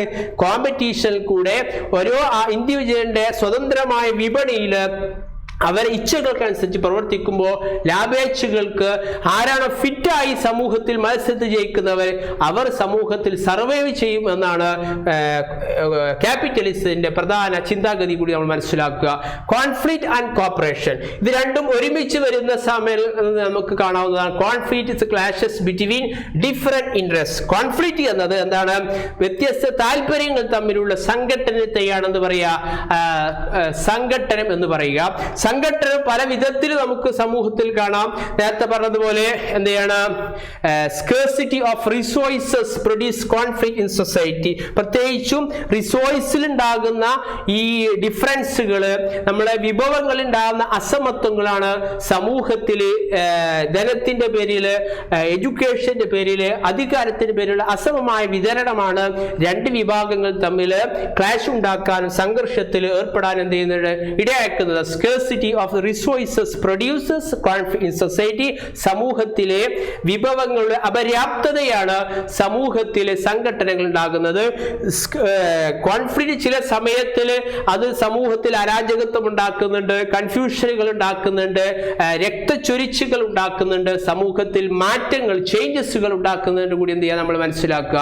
ഈ widely held common sense perception is that conflict in society is are new. ഇത് സംഘർഷം എന്നത് ഒരു പുതിയതായാണോ അല്ലെങ്കിൽ എല്ലാ സമൂഹത്തിൽ സംഘർഷമുണ്ടോ ഒക്കെ നമ്മളുടെ പുതിയ ഒരു എന്താണ് കോമൺ സെൻസിൽ സാമാന്യ ബോധത്തിൽ നിന്ന് ചിന്തിക്കുമ്പോൾ നമുക്ക് എല്ലാത്തിനെയും സംഘർഷമായി കാണാൻ സാധ്യമല്ല.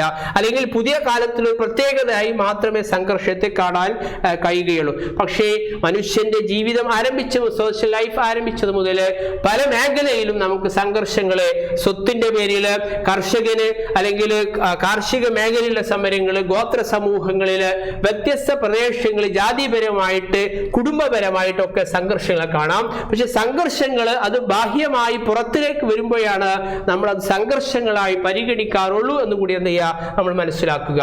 Sociologists have drawn attention in fact that conflict change in nature and form different stages of social development.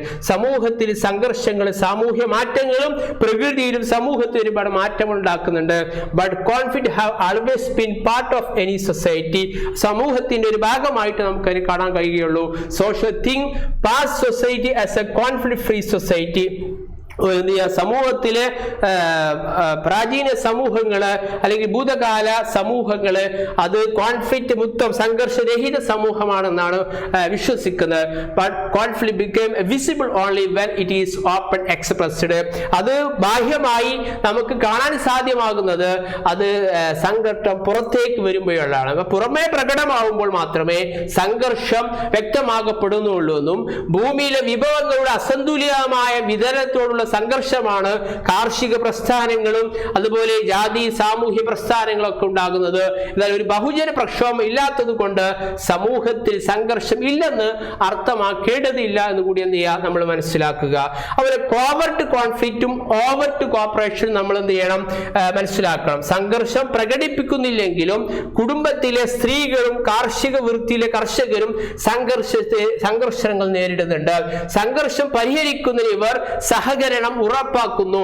തുറന്നും മറക്കപ്പെട്ടതുമായ സംഘർഷങ്ങൾ, അതാണ് കോവർട്ട് കോൺഫ്ലിക്റ്റ്. മറക്കപ്പെട്ട സംഘർഷങ്ങളും തുറന്നു കാണിക്കുന്ന സഹകരണങ്ങളും എന്ത് ചെയ്യുക പരമ്പരാഗതമായ സമൂഹത്തിൽ കാണാം. സ്ത്രീകൾക്ക് പുരുഷന്മാർക്ക് തുല്യമായ പ്രവേശനമില്ലെങ്കിലും സ്ത്രീകൾ ഭാവിയിൽ അവർക്ക് ലഭ്യമാകുന്ന സുരക്ഷിതത്തെക്കുറിച്ചും ബോധത്തെ എന്ത് ചെയ്യുക ആലോചിച്ചുകൊണ്ട് പ്രത്യക്ഷമായി സംഘർഷങ്ങളിൽ ഏർപ്പെടാതെ അവരെന്ത് ചെയ്യുന്നുണ്ട് പ്രത്യക്ഷമായ സഹകരണങ്ങളിൽ ഏർപ്പെടുന്നത് നമുക്ക് സമൂഹത്തിൽ കാണാം. കാരണം ഇന്ന് മക്കളോട് അഡ്ജസ്റ്റ് ചെയ്താലേ നാളെ അവരെന്ത് ചെയ്യും നമ്മൾ നോക്കുകയുള്ളൂ എന്നും, അല്ലെങ്കിൽ മുതലാളിക്ക് വേണ്ടി വിധേയമായി പ്രവർത്തിച്ചാലേ നമുക്ക് നാളെ ജീവിക്കാൻ കഴിയുമെന്നുള്ള തോന്നൽ നിന്നാണ് അവരെന്ത് ചെയ്ത് സംഘർഷത്തെ ഉള്ളിൽ മറച്ചു വെക്കുകയും സഹകരണത്തെ പ്രത്യക്ഷമായി എന്ത് ചെയ്യുക പ്രകടിപ്പിക്കുകയും ചെയ്യുന്നുള്ളൂ എന്ന് കൂടി എന്ത് ചെയ്യുക മനസ്സിലാക്കുക.